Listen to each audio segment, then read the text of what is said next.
o que você prevê, não, vai? O que a gente pode esperar aí de Flamengo e Palmeiras nessas próximas 3 rodadas? Assim, o Palmeiras não tem jogado bem, né? O Flamengo tem tido ainda bons momentos, né? O Palmeiras tem jogado muito mal. Você vê que esse jogo de domingo, o primeiro tempo foi péssimo. Aí no segundo, o Flávio Lopes vai lá e faz uma jogada toda dele, abre o placar e o Vasco desmorona. Como desmoronou contra o Santos. O Vasco estava melhor, tomou 1-0, acabou 3-0. O Vasco tomou de 7-1 nesses 2 domingos aí contra 2 times de São Paulo. Né? 3-0 do Santos, 4-1 do Palmeiras. Assim, não dá para duvidar que se o Palmeiras continuar jogando esse tipo de futebol, ele pode perder ponto novamente. Agora o Flamengo não pode correr mais o risco. O problema maior não é perder para o Cruzeiro, foi ter empatado com o Inter e com o São Paulo lá atrás, muito fragilizados, e eram jogos vencíveis. No sábado, o que agradou do lado do Flamengo foi que o primeiro tempo o Flamengo poderia ter resolvido o jogo. E não fez, de novo. Então isso incomoda muito o rubro-negro. Mas o Flamengo vai enfrentar o Botafogo domingo. O Botafogo está muito também fragilizado, é um momento bem delicado. Técnico interino, tudo, futuro indefinido. Jogando mal. Jogando muito mal. Então, vários problemas. Então, é uma oportunidade de fazer 3 pontos e aí esperar que o Palmeiras tropece nessa, na outra rodada. Enfim, tem o Mirassol do meio de semana, jogo atrasado, né, na quarta-feira da semana que vem. Então, entendo que assim, é um momento que o Flamengo não pode, de novo, não pode tropeçar. Ele ainda depende só dele, né? Se ele vence o Mirassol, ele fica 3 pontos atrás, ainda vai jogar contra o Palmeiras. E claro que os dois vão perder pontos até o final. Então, a situação é de total indefinição ainda, mas as oportunidades que o Palmeiras deu com derrotas para Atlético Mineiro e Fluminense, foram 2 derrotas em 3 rodadas, né? O Flamengo não soube aproveitar. Né? No final de semana, os resultados foram mais normais, independentemente do contexto, mais normais. O problema foi lá atrás, nesses 2 empates, que eu acho que foram muito graves aí no contexto do que... Agora, o Flamengo, acho que é irregular, mas tem momentos bons. O Palmeiras há muito tempo não veio fazer uma boa partida. Inclusive contra o próprio Cerro Porteño, os jogos foram ruins, jogo de volta, 1-0, ali, gol do Gustavo Gomes, jogo fraco. O jogo foi horroroso. Jogos muito fracos. O time do Palmeiras é muito subaproveitado, o elenco. Muito subaproveitado. Jogadores que podem apresentar muito mais, mas como joga, como quer. Então... Inclusive tem palmeirenses que reclamam muito disso e com razão. Né? Eu trabalho com um que é o Facincante, todo mundo sabe que ele é palmeirense, reclama pra caramba. Reclama pra cacete. Acho que ele tá certo. Sim. Como jornalista e como palmeirense que é. Fala, cara, tem um elenco desse com os jogadores, é essa bola que vai jogar. Né? Por muito menos a gente critica, por exemplo, o Leonardo Jardim, eu critico. Essa falta de controle de jogo, aceitar essas trocações aí, como foi no sábado. Que é muito menos, né? Enfim. E aí, Kika? Agora você que gosta de fazer a futurologia aí, você joga tarô, Não. joga... Já, sim. Abraço para o Rodrigo Matos. Rodrigo Matos, no ano passado, eu estava ouvindo uma live, finalzinho do campeonato, aquela discussão, né? O Flamengo tem 4 jogos, o Palmeiras tem 4 jogos, o Flamengo vai fazer, sei lá, 13 pontos, o Palmeiras vai fazer 11. E o Rodrigo Matos falou uma coisa que já se aplica nesse campeonato, enquanto o Flamengo estiver disputando a Libertadores e o Brasileiro, e o Palmeiras disputando Libertadores, Brasileiro e Copa do Brasil. Não é quantos pontos vão fazer, é quantos pontos vão perder. Porque os times, eles vão tropeçando. Vai ter um monte de tropeço. E se a gente começa a analisar, olhando quantos pontos o time vai fazer, pressupõe-se que o time vai ganhar mais do que vai perder. O time vai começar a ter vários tropeços. A questão aí é a seguinte.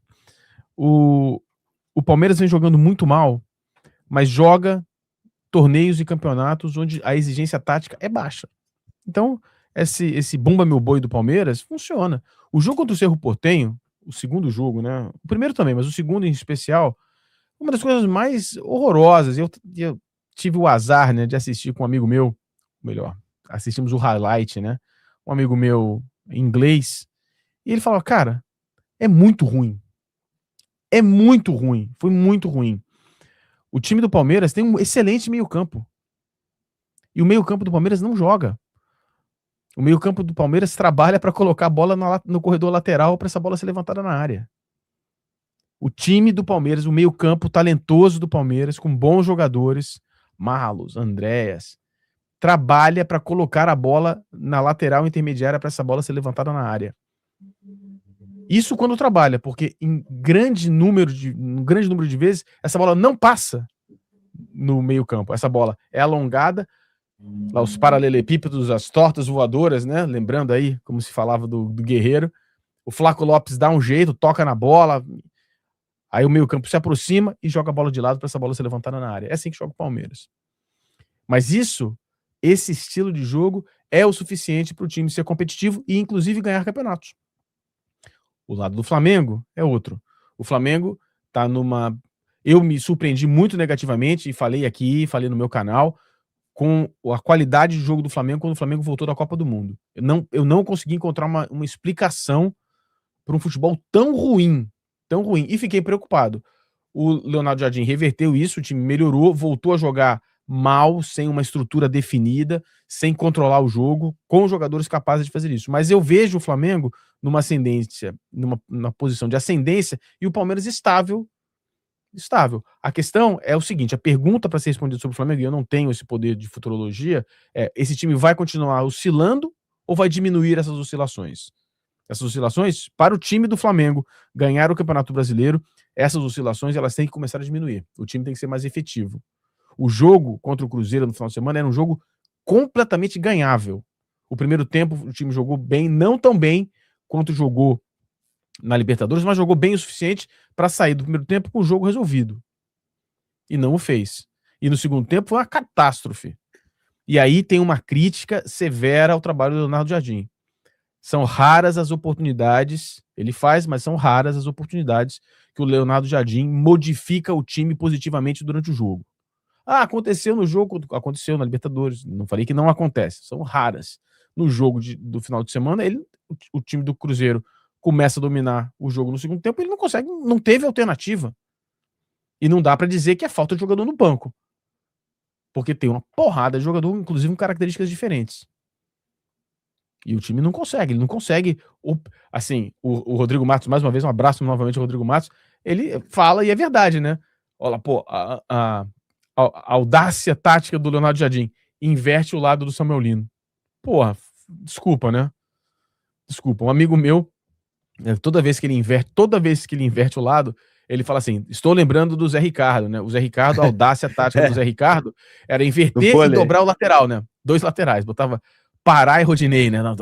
Dobrar os laterais. Sim, mas tem a inversão dos vôlei, eu achei que você estava falando do vôlei também, a inversão do... Não, do Zé Ricardo, o técnico do Flamengo. Também, né? Gostava disso. Também invertia, mas era a coisa dele, não, dobrava os laterais, né? Trauco e René, puta aí, ó, vocês que saudade, hein? E Pará e Rodinei. Enfim, Trauquito. Acho que falta muito nesse trabalho, né? Falta muito nesse trabalho. Eu também acho que o Palmeiras poderia jogar melhor, mas eu prefiro que não jogue. Como flamenguista, eu prefiro que não jogue, mas isso é só a minha opinião. Ó, tem alguns superchats aqui, tá? Vocês não estão mandando acima de R$20. O combinado é ler acima de 20, mas como estão bons, eu vou lendo aqui. O Sérgio falou assim: Rossi joga tanto com os pés que não sabe mais agarrar. O Jalim mandou aqui: Rafael pode não ser muito talentoso e usar práticas picaretas como clickbait. Mas uma coisa ele é persistente. É uma bola na trave e outra no gol. Tá bom, valeu. O Bruno Vaz mandou aqui: boa noite. No Estatuto do Fla se fala em responsabilidade financeira. Por que ninguém é punido diante de contratos tão mal feitos que só oneram o clube? É uma boa pergunta, Mauro. Qual o contrato mal feito que onera o clube a ponto de levar para isso? Peraí. Que ele discorda que seja bom, né? Não, talvez o contrato de televisão, talvez, mas aí a gente está especulando, né? Aquele contrato. Eu acho que ele está falando contrato de jogador. Não, mas qual contrato mal feito? Tem que dizer qual é o contrato, o que está errado, né? Assim. Tá. Veja bem, gente, estamos falando de coisa séria. O Estatuto do Clube protege o clube de dirigentes que sejam comprovadamente nocivos ao clube. É o cara que vai desviar dinheiro, fazer negociata, fazer sacanagem, ou seja um puta incompetente que faça lambanças homéricas, né? Agora, fazer uma contratação de jogador que não deu certo, tal, isso acontece. Isso não pode ser tratado desse nível, a não ser que você tenha uma prova concreta. Vamos entender bem o que é. Eu não achei esse contrato bom. Ferra lá o presidente do clube e tal. Peraí. Não é assim, até porque toda contratação tem risco, né? A gente mesmo pode falar assim: pô, fulano é bom jogador, hein? O cara contratou, aí não joga nada, ele fala, achei que ia jogar bem, não jogou porra nenhuma. Né? A gente erra também, todo mundo erra. Então, Sim. acho que assim, a ponto de responsabilizar é outra história. Isso aí é para eventual incompetência que traga prejuízos ao clube, grande incompetência comprovada, ou desonestidade, algum tipo de sacanagem que o cara faça. Que tipo de incompetência você acha, Mauro, que seria Por suficiente exemplo, para você sai gerar? gastando mais do que arrecada, endivídua o clube, ferra o clube todo, faz um monte de cagada, aí você fala, porra, o clube está todo ferrado, está todo organizado, agora olha só, o que esse cara fez aqui. Você vai ter comprovadamente por que ele fez esses investimentos, por que ele gastou dinheiro aqui, por que ele contratou 5 jogadores a colar. Aí você tem um pacote de coisas que vão formar isso aí. Agora, quando a pessoa fala assim, não, por que não prejudica? O que ele está falando? Do que ele está falando? É isso que eu estou dizendo. Sim. Por que eu estou respondendo dessa forma até um pouco mais veemente? Para não ficar parecendo que a gente está compactuando aqui com acusações contra pessoas que estão lá dentro, que não tem nada disso. Claro. Daqui a pouquinho já muda o enfoque, entendeu? Pelo contrário. Sim. A crítica, a crítica cabe até um certo ponto. Agora, para você punir de acordo com o estatuto, tem que ser realmente algum grave que aconteceu. É para isso que o estatuto prevê esse tipo de coisa. Sim, sim, mas é uma pergunta interessante para a gente entender até onde pode ir essa letra do estatuto, digamos assim, né? Porque, sei lá, contratos, foi o que você falou, sempre contratar o jogador é uma aposta, né? Você não sabe se ele vai dar certo, mas você espera que dê certo. Agora, se você pagar um valor muito alto num jogador, ou sei lá, eu não sei, eu acho que sobre isso não tem, eu acho que é questão mesmo de desonestidade ou de realmente deixar o clube, né, sair do prumo, né? Uma coisa assim muito mais grave do que um contrato errado, um contrato errado não, mas assim, uma contratação que não deu certo, né? É bom também falar isso.